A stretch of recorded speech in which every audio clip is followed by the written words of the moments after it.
Storygram Network. Hosting for this podcast is generously provided by Transistor at transistor.fm. Hi, my name is Laurelee, and this is It's Not About Food. So it's not about food, and it's not about weight. What is it about? Everything else, because it's never ever about food or weight, never ever, not even one time, not ever, ever, ever.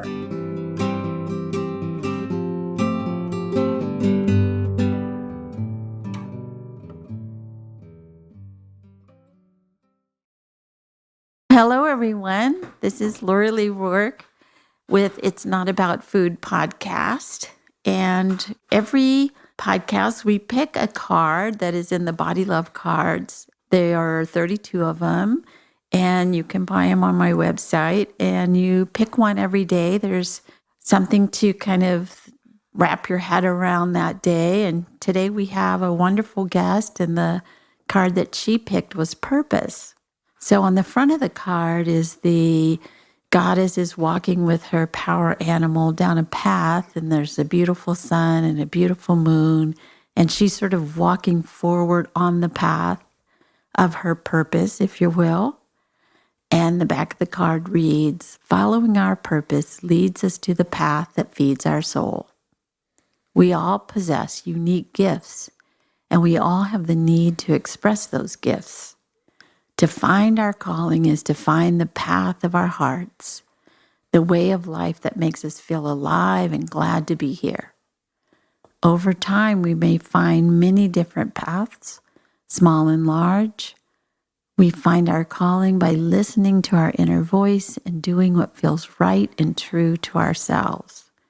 So I think for me, one of the things about this card, when Carol and I made this card, was to know that even if it doesn't look like it's right or it doesn't sound like it's right to other people, we all know what our path is. And it could be many paths. I mean, I've done many, many things in my life, and they're all wonderful and they're all great. And even if they didn't work out, it was still a good lesson anyways. And to find the calling is our soul's desire to find that path of our hearts and the way of our soul and what we were put on earth to do. So I'm going to introduce Mary, and she is somebody who I feel pretty confident that she followed her purpose too to get to where she is today. So I'll let her introduce herself and tell us a little bit about her and what she's doing these days about purpose. Thanks, Laurelee. My name is Mary Fiumara, and I live in Santa Rosa, California, originally from Brooklyn, New York. Right? Grew up in New Jersey and then lived in Philadelphia for some time, and went to school and learned social work and psychology, became licensed as a social worker. I was part of and I'm really proud of this, part of the handful of people that helped start the Renfrew Center, which was the first standing residential facility for women with eating disorders back in 1985. Yes, and also one of the ones that really did a sort of an intuitive eating and body acceptance place, that you could go and you're not going to be inundated with what you should look like and what you shouldn't look like. You're right about that. I remember we had movement therapists. Mm-hmm. That was very, very amazing. And psychodrama. Cutting edge. Cutting edge, that's the word. Yeah. So when you had asked me to do this podcast and I looked at all of the cards, and purpose was a great card. And then when I turned it over, I saw the woman with the dog, and it was like, oh, that's a lot like me and my little Chloe, my little dog that I do a lot of things with. And she always helps me to remember what it is inside of the soul, because oftentimes with purpose can become sometimes it's very work-oriented. I've been doing so much work, and my little dog reminds me play is also important. You want to balance it out. That's right. So when I was young, I grew up in a very poor family, uneducated parents. Mother only went up to 10th grade and father 7th grade. So I used to pretend I was a teacher when I was growing up. When I was a little girl, I would be reading these books and I think I pretended I was a professor. So I was Wow. like, Oh, I escalated myself. And I always felt like there was a higher purpose. I wasn't going to repeat what my mom and dad's life was. I wanted to go on to be educated. And they supported that. And they taught me to be a strong, independent woman. And then when I went on to Rutgers University and I joined the Women's Center and Women's Studies. Do you remember Women's Studies? I do. That showed me how women were oppressed. And right then and there, I said, I'm a feminist. I'm a feminist, and I'm going to help women to understand that we are oppressed. And that has always carried me through with working with women with eating disorders. And unfortunately, sometimes women will self-destruct with an eating disorder. So is that what you're doing these days, mainly working with eating disorders? Well, right now, I am working for Kaiser Permanente, and we have an eating disorder intensive outpatient program.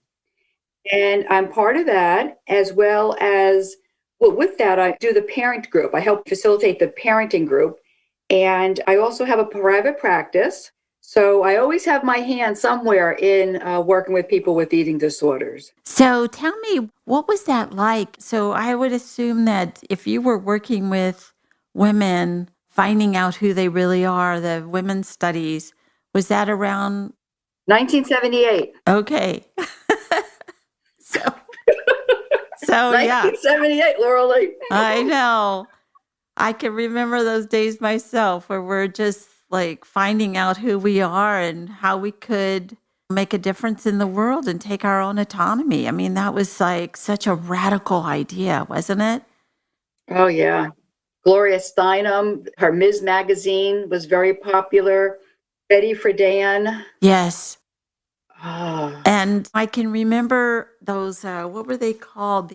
These women's sessions that they would like decide not to wear makeup. Oh my God. what was it? Okay. Yeah. You know? We would always have collectives, the women's collective. Yeah.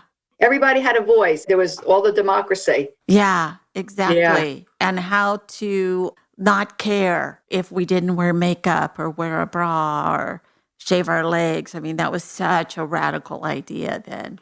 And I feel like in so many ways that we said we're going to look like how we look and we're going to do what we want to do and we're going to go forward. And then there was a backlash that sort of pulled us back to dieting and making sure that we fit into a smaller mold again. And I see now when I go into schools, eating disorders is still alive and well. And I never saw social media coming. I didn't see that you could take a picture and make that person smaller and longer and leaner and their eyes bigger and their mouth smaller and their head larger. And, I didn't see any of that coming. Yeah.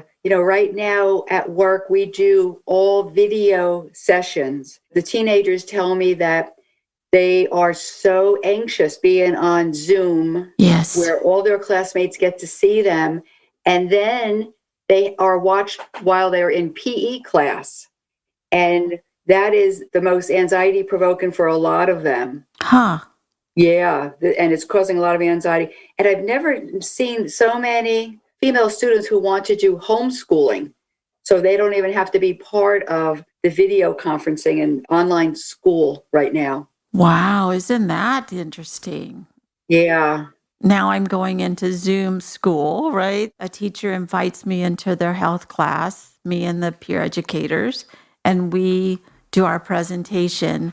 And I noticed that a lot of students will take themselves off of video and they'll just have a picture of themselves there.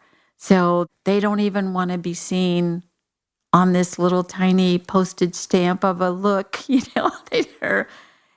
It's very weird. I have clients that will say, I can't stand to look at myself this whole time I'm talking to you. So I'm just going to take myself off and just look at you. And it's like, yeah, but your picture is so small, but anyway, yeah, we're still such body hatred in this culture, so much. Oh, absolutely. And, I would always tell women that I worked with, you have a body try to focus on it being a productive part of you. Be a strong vessel. It's going to get you from point A to point Z. Right. What is so wrong about having muscles and having strength, Yeah. where you could handle anything that comes your way? And I still believe in that. And right now I'm 61. I still consider myself strong, although if I do certain things, I feel like I have more after effects now. Yeah. I'm achy the next day or two. Exactly. Or in that book, Women That Run with Wolves, there's a story of somebody who said, why would I be mad at this butt? It gets me up the hill. Or these thighs, they're strong. They can walk for days. And yeah, that's the other way to look at the body of, yeah, but can it do what it's supposed to do, which is carry stuff around, carry you around the world? Exactly. And so following our purpose leads us to the path that feeds our soul. So tell me a little bit about that for you. How did you find that purpose, or how do you find that purpose? Well, when I went to school, I started college in 1977, and I went to college because my older brother went to college, and I saw it as a way out of poverty, a way out to be in the world. And when I went to college, I really didn't know what I wanted to do, didn't have any idea. I took these horrible classes like economics, all the things I thought I was supposed to. And it was really horrendous. And then I withdrew from college. Actually, I left and I went back home and I worked at a few different jobs. And it was working in those different jobs that I realized this is not my purpose in life. Working in a factory, working in a warehouse, being at home and not going anywhere.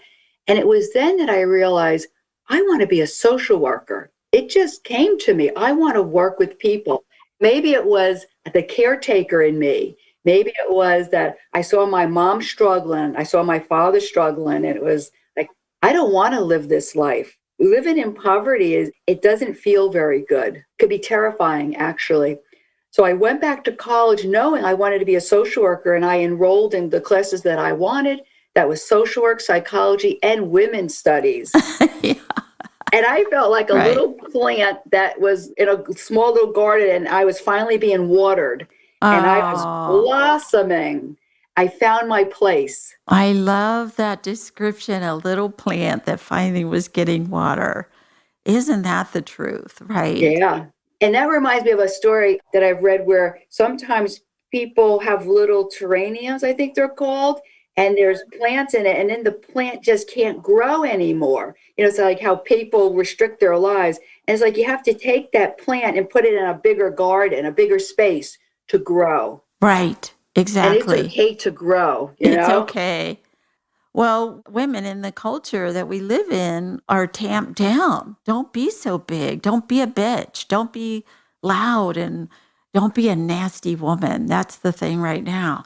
Oh, that woman is nasty because she said that thing to that person, that guy. I have a shirt that says nasty woman, and I proudly wear that shirt. That's right. That's right. We know if a man is being assertive, he's bold.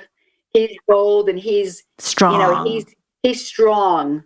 A woman who's being assertive is referred to as a bitch or nasty. Nasty is the new term these days. Yeah, exactly.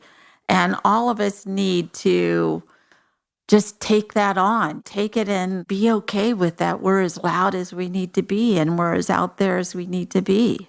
That's right. So once I found my purpose, once I found the women's studies, the social work, the psychology, it was all clicking, and I was excelling in school, and I loved it. And I would do field work as a social worker student. You have to go out to agencies and work for free to learn.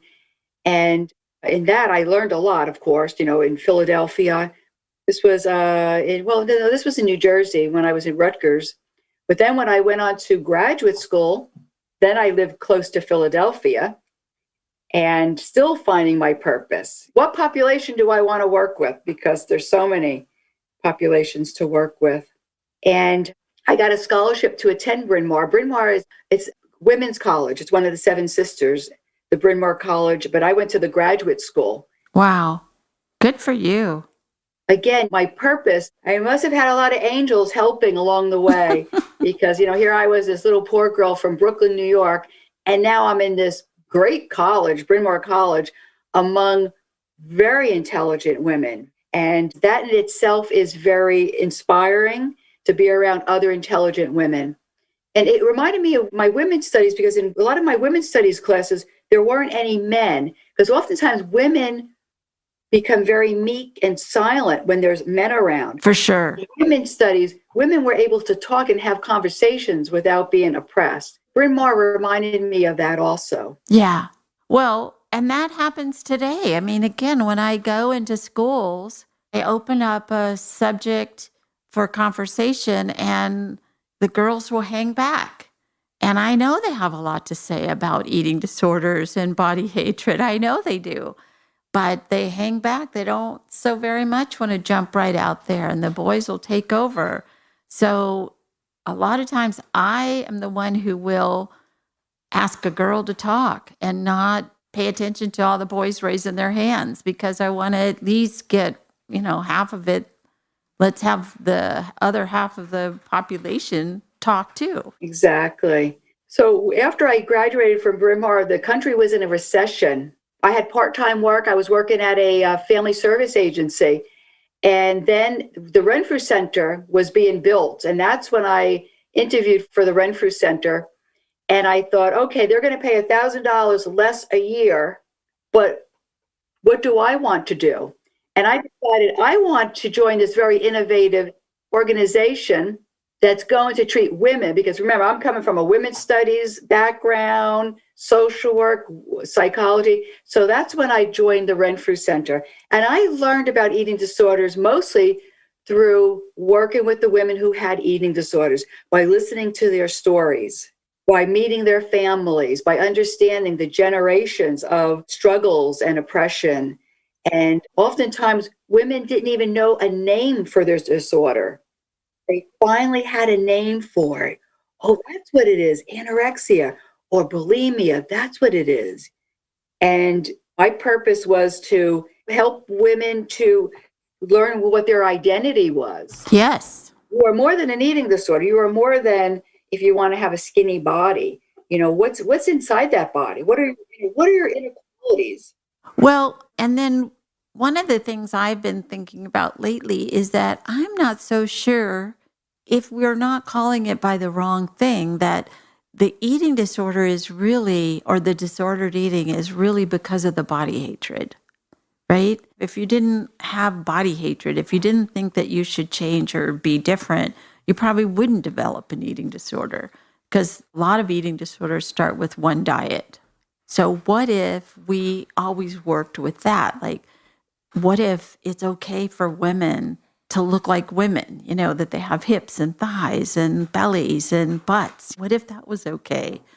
Would eating disorders tamp down? It's not that they're very complex, eating disorders, obviously, but what if that were the way that we started to work more with recovery, which is to heal the body hatred? It's a good point. I work with some transgendered folks, women who have transitioned to be men. And there's a difference with how the man is now residing in his body. It's a larger body. Wow. And he's fine with it. And he refers to it as a muscular, strong body. And there's a difference. That is so true. Right? Females and males reside in their bodies. Wow, that is so true, that men, they can be stronger and therefore bigger, right? That's right. They can be bigger because that's stronger. And women need to be smaller and weaker. Yeah, weaker. And we know that you can have a bigger body and still have good blood pressure, good cholesterol level, Of course. be strong, dance, do yoga, Yeah. you name it. Right? You just have a larger size body. And that goes with the health at every size. Exactly. Yeah, that we can be healthy at whatever size, shape, or whatever length we are, whatever width we are, whatever color we are, we can be healthy no matter what. Yeah, absolutely. And that blows people's minds, obviously, when we say that. When we say, no, that person can be healthy, it's okay. We don't know if they're healthy or not healthy just by looking at them. We don't know that. How many very thin, athletic people have you known that drop dead of heart attacks? Mm-hmm. I know quite a few. Well, being thin or being big or being anything doesn't mean that you're healthy or not healthy. We can't really tell by looking at it. There's a statistic that we use when we go into schools that there's a lot of studies showing that it's better to be 75 pounds overweight. And I always question the term overweight, like over whose weight. But there is a studies done that it's always better to be a little bit more weighty than less weight than you're supposed to be. And it's because your body doesn't get the nutrients that it needs if it's at a loss. But we don't really recognize that. We think the more weight you lose, the healthier you are, which is not true. It's never true. Not at all. I'm working with a woman right now. She's 17 years old, 5'8". Well, she was 106 pounds at one point. She's launching off to go to college, and this is going to absolutely stop her from succeeding. Of course. She doesn't have enough nutrients in her brain. Oh, and her bone, she's at risk for osteoporosis. And so is she listening to you? As much as she can. You mentioned her brain's being starved. She is unable to really cognitively understand what I'm saying because her brain is being affected. And she's gained about maybe 6 pounds, and she thinks that she might be getting better. Well, she's on the path of getting better, but she has a long way to go. And it's really difficult when she still is doing body checking, looking in the mirror, when she thinks that she's just underweight. And it's like, no, there's more to it than just being underweight. You're starving. She is starving, exactly. Yeah. And then to find out her identity has always been the skinny one. So I'm trying to help her find a better identity than that. Yeah. There's so many treasures that people, once they go into therapy or group counseling, they find all these hidden treasures inside themselves. That's right. That's an exciting thing. It's always been there. We just have to unearth it for them. Exactly. And then water that little plant that we find. Yes. Yeah, it's beautiful. So you were talking about growing up really poor. And if somebody would have been able to come into your room when you were a young girl and say, Mary, you're going to get through this and it's going to be great. What would you have needed to have somebody say to you that things were going to get better, but what would you have needed to hear? Like, what can you tell other young girls that are out there? I would say, follow your dreams. Mm-hmm. Never give up. Never let go of your dreams and your hopes and your desires. Because nobody could take your mind away. I had my own mind, although I was surrounded in poverty and my mother and father arguing in the background. But I had my mind. It reminds me of people in the Holocaust. They had their mind. They didn't give up. But keep believing in yourself. Keep imagining what you want to do. Act as if, You ever hear that saying, act as if, and then you shall become. And I used to act as if I was a college professor. And I would be, I love that. I would be pretending. I would pretend I was a college professor, giving out all these homework assignments and correcting imaginary papers. Right. So great. Just never give up. Always believe in yourself and use your mind. Have an active imagination, because one day what you imagined will come true. Yes. And that leap of faith to go from your little place where you were at in poverty or with your parents fighting and you didn't really see a way out, to the leap of faith of that, I'm just going to follow the path. And it seems like a lot of it was, no, it's not this. No, it's not this. No, it's not this. It is this. Here I found it. And it felt like that. It felt like this is it. Everything connected. And then once I found it, like I said, I excelled because I was on the right path. Yes, of course. I didn't feel like I was swimming against anything. I was swimming with my natural wonders, my natural flow. Exactly. Wow. How good that you were able to get yourself out of that, huh?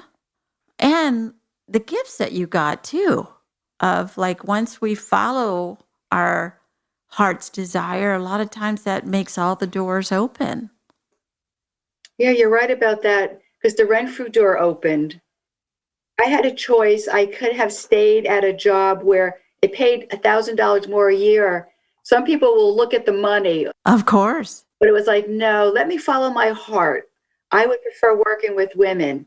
And this is new and innovative. And I want to learn. I always have a thirst for learning. And good thing because I learned so much when I went to the Renfrew Center. I had a clinical supervisor, Dr. Len Levitz. He helped a lot.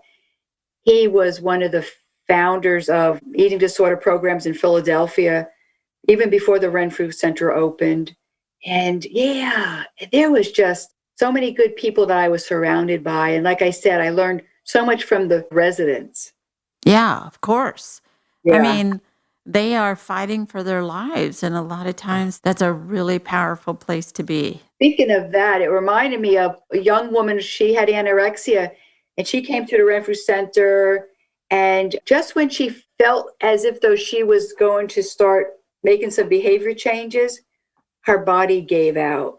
Oh, Right. So right. it's like, you never know how much your body is going to take and how much abuse it's going to be able to handle before it isn't ready to move forward. You may be ready finally in your mind, but your body is saying, I can't do it anymore. My heart's going to just give up. Yeah.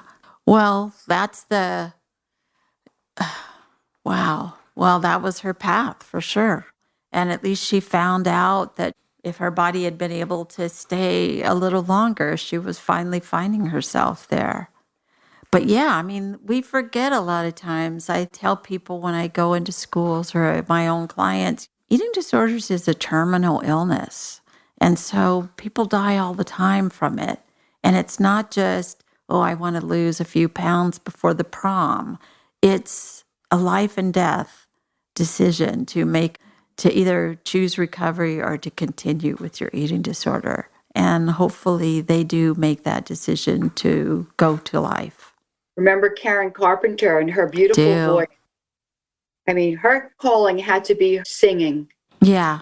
Beautiful. But she had so much pressure to lose weight, and her anorexia took the best of her also. And, she died because of her anorexia. Yeah. And I remember when I had my own eating disorder, I wanted to be as thin as Karen Carpenter, but not die.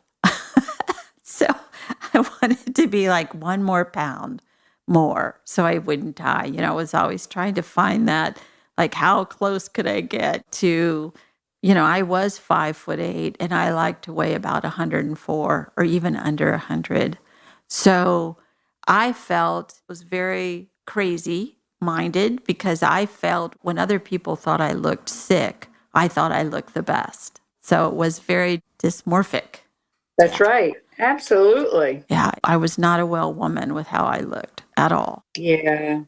So I had to get to a place where that I didn't want to look dead anymore. I didn't want to look that sick anymore.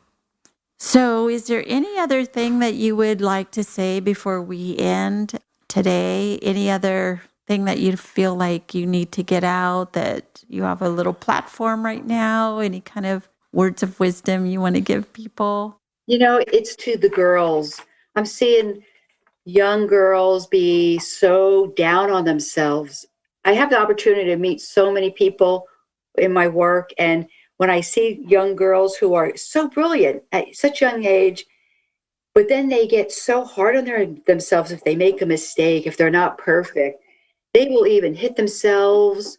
Some cut themselves. Some say very mean things to themselves. And it's like, oh, I can hear myself in my mind saying, please don't do that. Love yourself. It's a minor fallback. You're human. You are human. I hope it doesn't grow into something worse. Back in the 80s, women were using heroin to lose weight. Oh, for sure. You remember that? Yeah, I do. And then eating disorders, then it's the meth. A lot of people use meth now to stay up for days to lose weight. And it's like, don't go down that road. Love yourself. You only have this one body, this one mind. You're only on earth for a certain amount of time. Do the best that you can. Enjoy your life. And don't go down that road where you're going to be self-destruction. It's self-destruction at your own hands. We live in a society, Laurelee, you know it, that has a lot of things. Media tells us who we should be, what we should look like. Politicians, unfortunately, our president. We have a lot of factors going against us, and we have to really find that reservoir of strength within ourselves to say, this is me, and I'm going to affirm who I am, and I'm going to use my voice, and I'm going to go forward. I only want the best for me. And in the process, I'm not going to hurt any others as I go forward. Let's lift each other up, especially women. We have to lift each other up. That's right. Yeah. And I think that you were involved with an organization for a really long time, that's what you guys did. You lifted each other up and you raised money for people to go to therapy in order to heal their own body hatred and eating disorder. How great was that? That was years and years you did that. Yeah, I joined in 2014, EDRS, Eating Disorder Recovery Services. Started out as a very, very small organization. You are aware of that? I know. I would go to meetings where there were only 6 of us in the room. Yes. And it became so large. They have annual conferences. Yeah. And we raised lots of money for people to get free or low paying low-cost eating disorder services. Yeah, people got a grant, and the grant, they could take that to their therapist, that money, and then go as many times as the therapist would let that be there for them. So I know that Beyond Hunger, we'd get grants, and we'd try to stretch it out as long as possible for the people to go to as many group therapy as they could, for sure. It was a wonderful organization that you were involved with. Yeah, thank you. Thank you. And providers like yourself who would accept the scholarships and to work at a lower pay. That's right. Well, the work is the work. I mean, you want to do the work however way we can. And you would have these, like you said, these annual conferences. And I heard people from all over the country, maybe even all over the world, that would talk about these issues and cutting edge things that were coming out. It's really wonderful. Oh, absolutely. So I'm wondering if you would read the bottom of the card. Today I will. Today I will find some time to ask myself the questions. What higher purpose might I have? What can I bring into my life that would bring me joy, inspire me, and feed my soul? I will listen to my inner voice and honor whatever thoughts, feelings, and ideas that come to me. Oh, and that's almost what you just said a minute ago, that listen to your own inner voice and your own feelings and thoughts. We get so down on ourselves that we didn't do it perfectly, but trust that we're working it out. We're going towards that. Exactly. And I love the illustration on the card, walking down the path, and kind of reminds me when I take my little Chloe to the beach. That's right. The little path to the beach. Well, I appreciate you being here so much, and really glad that you came on the podcast today, and I will talk to you later.